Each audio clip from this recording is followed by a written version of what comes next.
Proverbs 10 verse 1 to 30 through the Bible. Chapter 10. Part 1.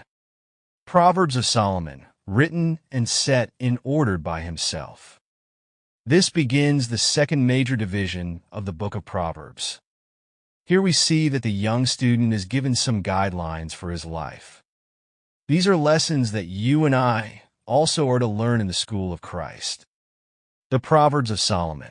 A wise son maketh a glad father, but a foolish son is the heaviness of his mother. Proverbs 10 verse 1. A wise son maketh a glad father.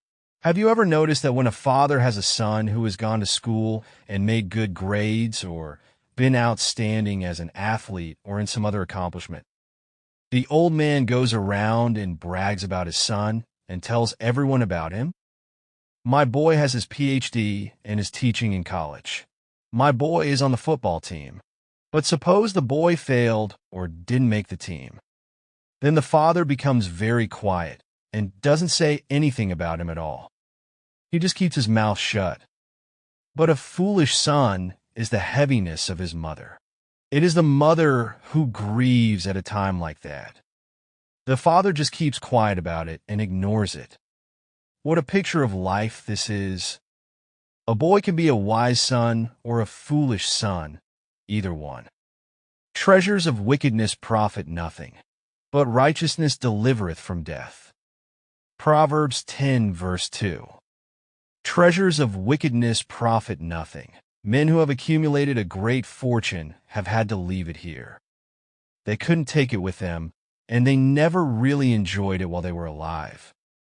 Righteousness delivereth from death. Christ has been made unto us not only wisdom, but righteousness. And whosoever believeth in him should not perish, but have everlasting life. John 3 verse 16. The Lord will not suffer the soul of the righteous to famish, but he casteth away the substance of the wicked. Proverbs 10 verse 3. You will remember that I have mentioned that I think there is a proverb for everyone and a proverb that fits certain characters in the Bible.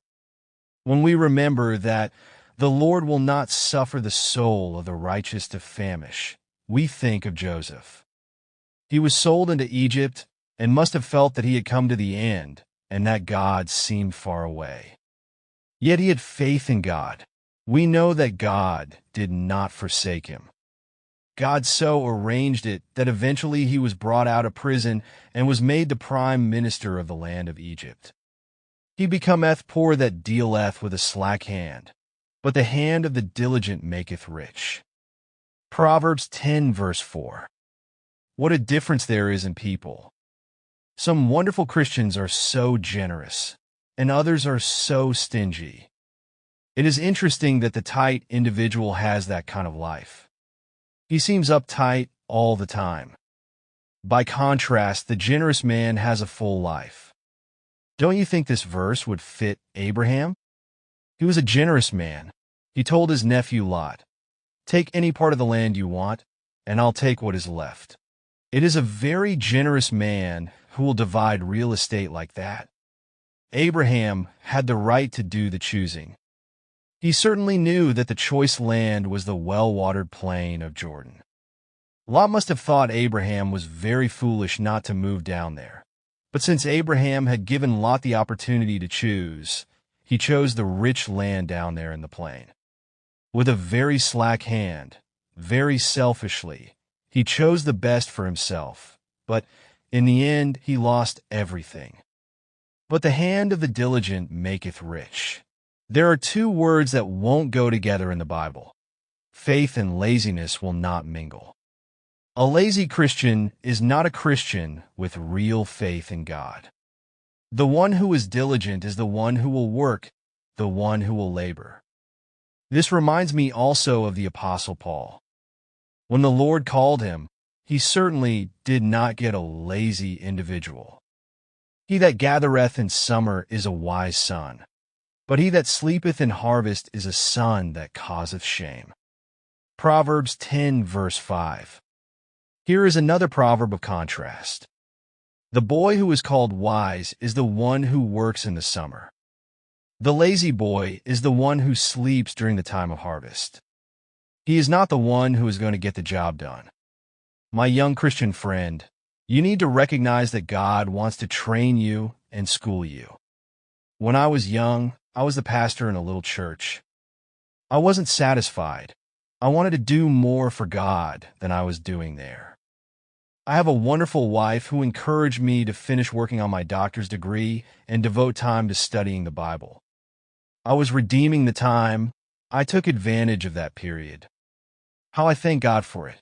After I became very busy pastoring a large church and carrying a radio and conference ministry, someone asked me, "You were so busy all the time.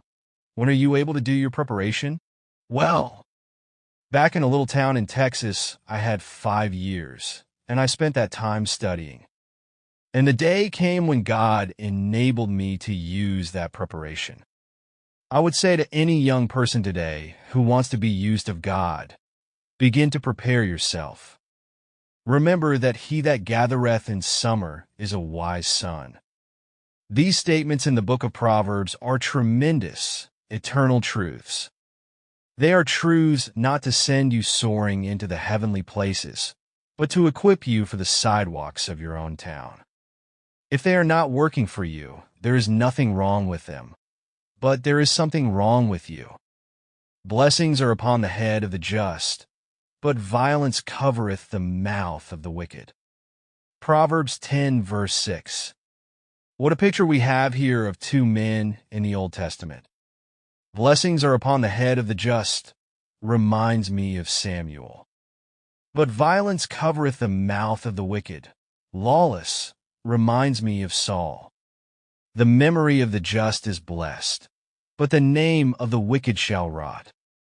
Proverbs 10 verse 7. I think of this in connection with certain individuals who a few years ago were famous, but today they are fading out. I am of the opinion that men of this generation will be forgotten in the next 50 years. Yet the memory of men such as Dwight L. Moody, who accomplished something for God, lives on.